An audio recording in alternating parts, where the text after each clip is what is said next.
नमस्कार, मैं हूं आपके साथ माधवी चौधरी और आप देख रहे हैं लाइव लगातार। जब भी झारखंड में वैकेंसी आई है, उसमें फर्जीवाड़ा सामने आया है। राज्य की सबसे बड़ी और प्रतिष्ठित नियोजन संस्था झारखंड लोक सेवा आयोग इसका सबसे बड़ा उदाहरण रहा है। जेपीएससी और विवाद का गहरा नाता रहा है। जब भी जेपीएससी कोई परीक्षा कंडक्ट करवाती है, उसी वक्त से विवाद शुरू हो जाता है। ऐसा ही एक मामला फिर से उजागर हुआ है। Jharkhand high court justice doctor SN. Pathak की अदालत में 7वीं जेपीएससी परीक्षा में शामिल अभ्यर्थियों के मार्क स्टेटमेंट और मॉडल उत्तर पुस्तिका नहीं दिए जाने के खिलाफ दाखिल याचिका पर सुनवाई हुई। सुनवाई के बाद अदालत ने इस मामले में जेपीएससी को जवाब दाखिल करने का निर्देश दिया है।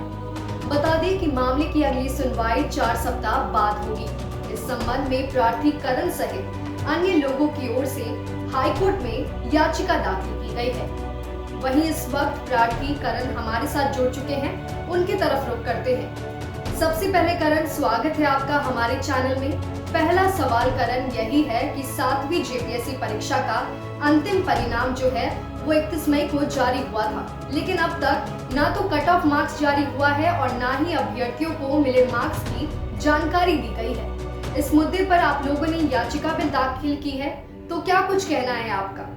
धन्यवाद माधवी जी, और लाइव लगातार न्यूज़ चैनल का बहुत बहुत धन्यवाद जिन्होंने सिविल सेवा परीक्षा की इस विषय वस्तु को अपने संज्ञान में लिया।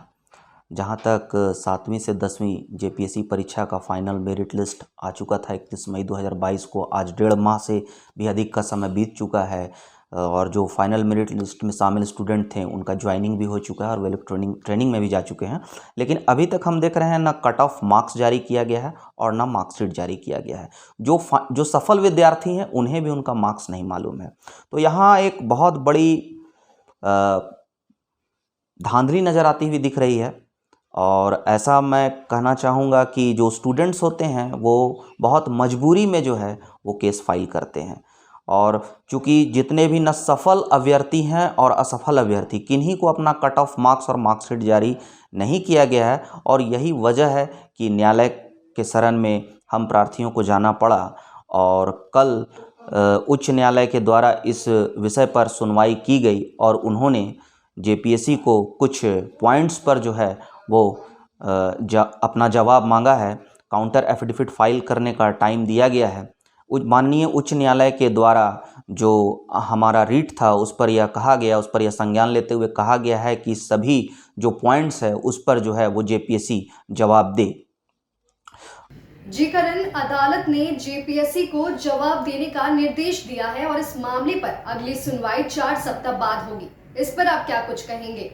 जी हाँ माधवी जी, इस पर बोला गया है कि माननीय उच्च न्यायालय के द्वारा यह कहा गया है कि 4 सप्ताह के अंदर अंदर झारखंड लोक सेवा आयोग जो है इस पर जवाब दे कि क्यों जेपीएससी के द्वारा फाइनल मेरिट लिस्ट जारी करने के साथ साथ कट ऑफ मार्क्स क्यों नहीं जारी किया गया। अब तक जो है वो सफल और असफल घोषित किए हुए छात्रों का मार्कशीट क्यों नहीं जारी किया गया, स्कोर कार्ड जारी क्यों नहीं किया गया, मॉडल आंसर शीट क्यों नहीं जारी किया गया, आरटीआई जो जितने भी विद्यार्थी आरटीआई के द्वारा अपनी उत्तर पुस्तिका देखने की मांग कर रहे हैं उनकी उत्तर पुस्तिका क्यों नहीं दिखाई जा रही है, आदि तमाम बिंदुओं पर उच्च न्यायालय द्वारा जो है वो संज्ञान लिया गया है। बिल्कुल करण, जैसा कि अगली सुनवाई 4 सप्ताह बाद होगी, तो आगे की आप लोगों की इस पर क्या रणनीति रहेगी?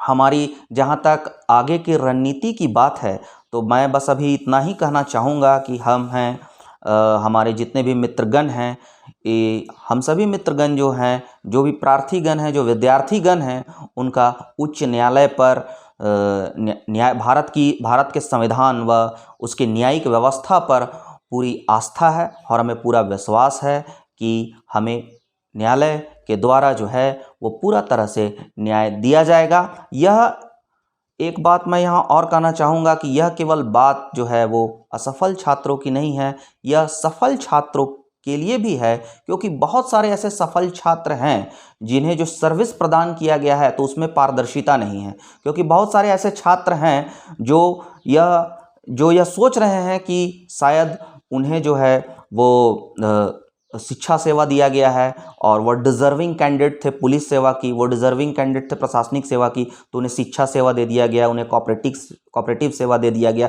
तो निश्चय ही उनके साथ भी कहीं ना कहीं छल हुआ है। तो इस तरह जब तक मार्कशीट नहीं दिया जाएगा, कट ऑफ मार्क्स नहीं दिया जाएगा, विद्यार्थियों को उनकी उत्तर पुस्तिका नहीं दिखाई जाएगी, तो कहीं ना कहीं इस एग्ज़ाम के जो फाइनल रिजल्ट हैं उसमें बहुत बड़ा प्रश्न चिन्ह लगने वाला है और बहुत बड़ी मुझे लगता है कि यहाँ बहुत बड़ी अनियमितता जो है उसका पर्दाफाश होने वाला है। और हमारी अटूट आस्था है न्यायालय पर कि जो न्यायालय के द्वारा जो निर्णय आएगा उस पर हमें पूर्ण भरोसा है। जी बिल्कुल करण, अब तो अगली सुनवाई के बाद ही पता चल पाएगा कि हाईकोर्ट क्या फैसला लेता है। बहुत बहुत धन्यवाद करण हमारे साथ जुड़ने के लिए और महत्वपूर्ण जानकारी हमारे साथ साझा करने के लिए। वहीं देखने वाली बात होगी कि 4 सप्ताह बाद की सुनवाई में कोर्ट में क्या कुछ होता है। इस खबर में बस इतना ही। मुझे दीजिए इजाजत। नमस्कार।